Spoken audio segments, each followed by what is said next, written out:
Orcs são os inimigos clássicos da fantasia medieval. De John MacDonald a Tolkien, a maioria dos cenários de fantasia medieval tem a sua variação dos orcs, incluindo Eragon, que tem os seus Urgals. Os orcs têm o mesmo papel na fantasia medieval que os Stormtroopers têm em Star Wars. São basicamente inimigos que são jogados contra os personagens principais às dezenas para serem completamente destruídos e fazer os personagens principais serem badass. E a série Anéis do Poder da Amazon conseguiu estragar esse conceito tão simples de uma forma impressionante. Mas uma coisa eles estão certos: segundo Tolkien, o orc é muito mais do que uma criatura a ser jogada contra os personagens principais.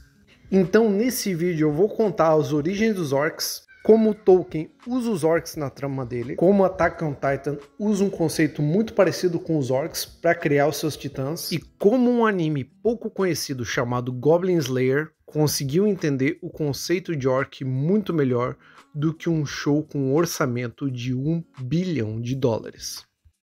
Mas primeiro deixa aquele like, dá aquele subscribe, eu leio todos os comentários e material de RPG volta semana que vem. A série Anéis do Poder tentou mostrar os orcs em uma luz diferente, de duas maneiras. A primeira é que eles não gostam da dominação do Sauron e nem gostavam da dominação do Morgoth, o que é real e é de acordo com o lore do Tolkien. E a segunda é que os orcs têm filhos, formam famílias e só querem viver em paz.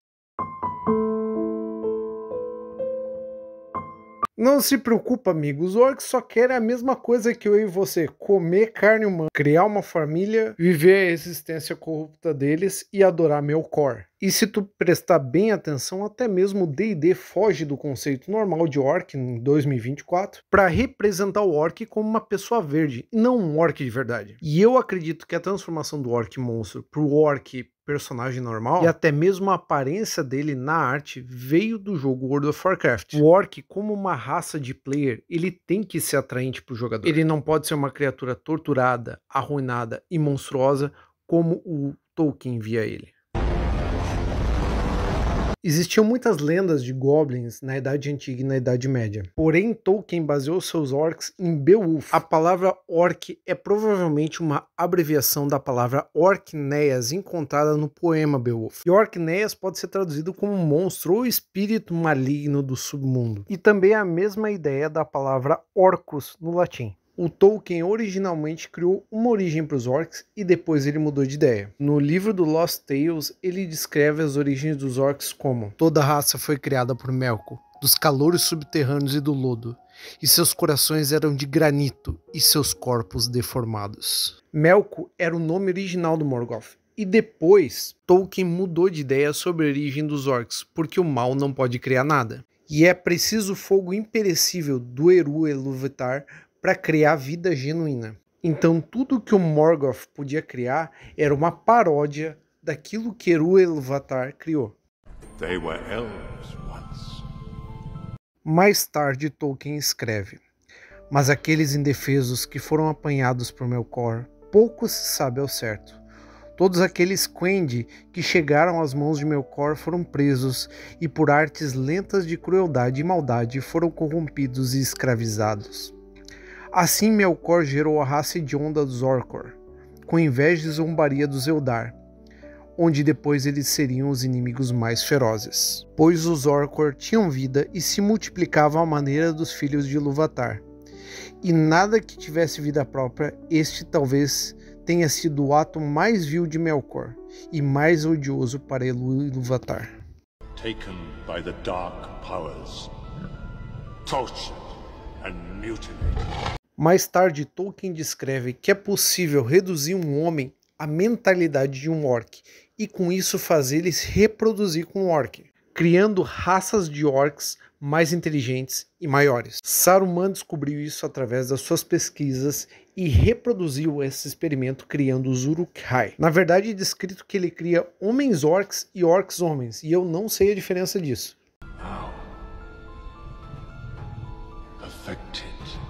Mas o que são os orcs então?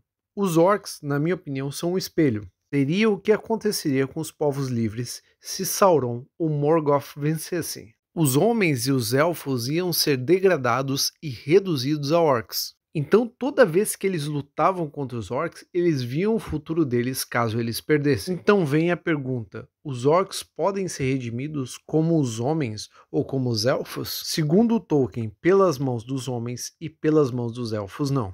E então o que só sobra para os homens e para os elfos é lutar completamente contra os orcs. Porque mesmo sem uma liderança do Sauron ou do Morgoth, eles ainda eram corrompidos. E sem um inimigo claro, eles lutavam entre si. Eles também representam um inimigo que tu não pode negociar, que tu não pode se render, que tu não pode pedir misericórdia. Uma força da natureza. Então você deve se perguntar, com uma criatura claramente maligna, aonde está o nuance, aonde está o dilema moral?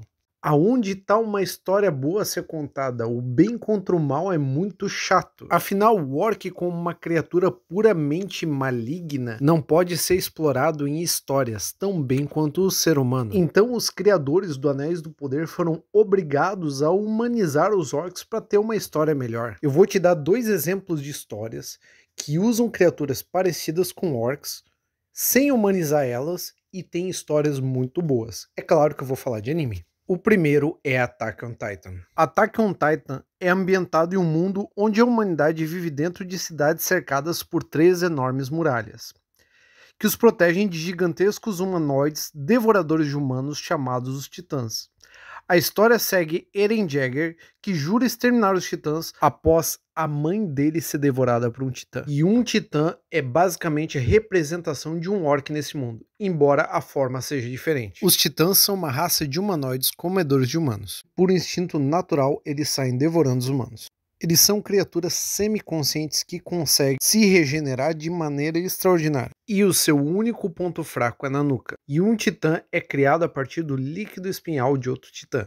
Só que para você ser transformado no titã à força, você precisa ser da linhagem de Ymir, a titã original. E assim como os orcs, os titãs são criados a partir da tortura, abusos e são usados como armas de guerra. E assim como os orcs, não dá para você negociar com o titã, ele vai te devorar de qualquer forma. E o mais assustador é que eles mantêm um sorriso permanente na cara enquanto eles devoram as pessoas. Uma das coisas legais é que Attack on Titan tem inspiração em fatos históricos, mas existe outro anime que exemplifica muito melhor o comportamento dos orcs. E esse anime é o Goblin Slayer.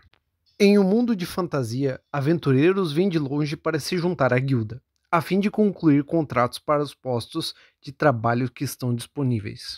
Uma sacerdotisa inexperiente ingressa em sua primeira aventura, mas se vê em perigo depois do seu primeiro contrato de aventureiros que envolve goblins dar errado, e quase todo o seu grupo é dizimado pelos goblins. Depois que o resto do seu grupo é abatido, ela é salva por um homem conhecido como Goblin Slayer, um aventureiro cujo único propósito é a erradicação dos goblins. Em Goblin Slayer, os goblins vêm da lua. E a lua, como a nossa lua, é um lugar árido, que não tem comida, não tem água e não tem plantas. Digo, deve ter, mas tem pouco.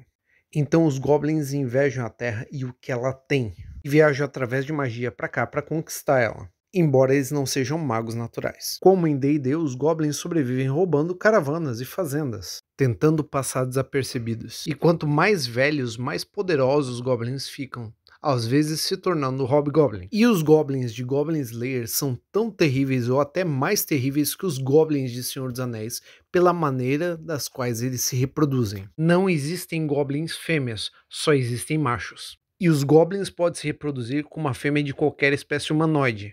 E geralmente eles sequestram essas fêmeas. Quando a fêmea engravida, crescem vários goblins na barriga dela.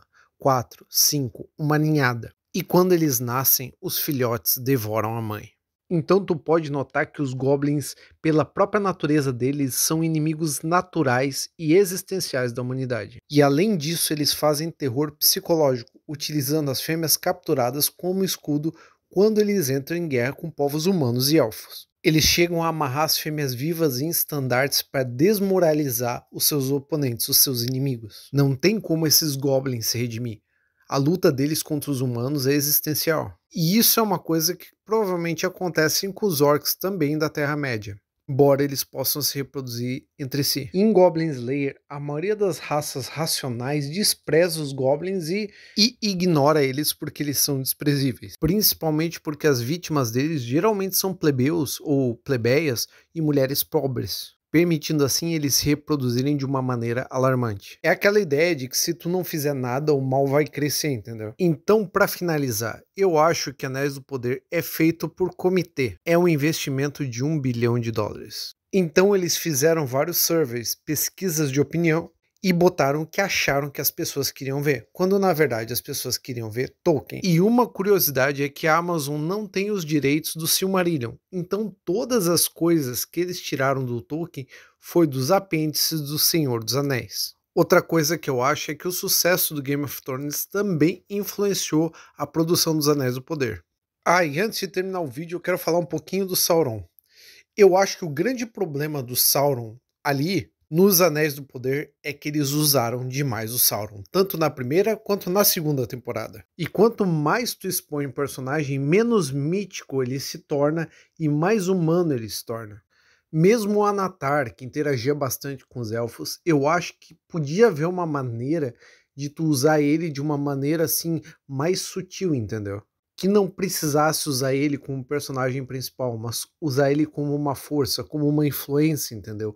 Uma pessoa que tu encontra a portas fechadas e tem conversas privadas e tá sempre nas sombras ou de costas. E mesmo quando ele ensina a fazer os Anéis do Poder, tu não precisa mostrar ele ensinando a fazer uma liga metálica, não. Tu só precisa mostrar os resultados da influência dele e do conhecimento dele que foi passado pro Celebrimbor.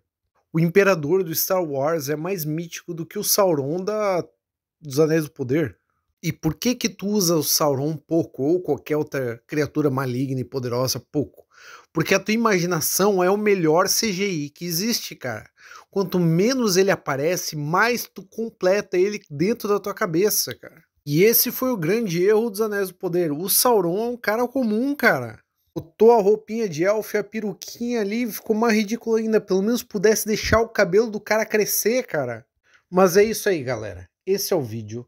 E se você gostou, deixa um comentário aqui. Se você não concorda com alguma coisa, também deixa um comentário. Eu pesquisei esse vídeo, mas, cara, todo mundo comete erros, entendeu? Se eu cometo erros com coisas de RPG, imagina com coisas de Tolkien.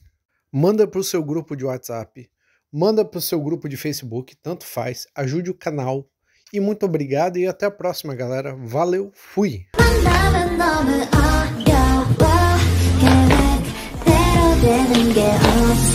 E se tu quer ver mais coisa boa, é só clicar num desses dois vídeos aqui. Tchau!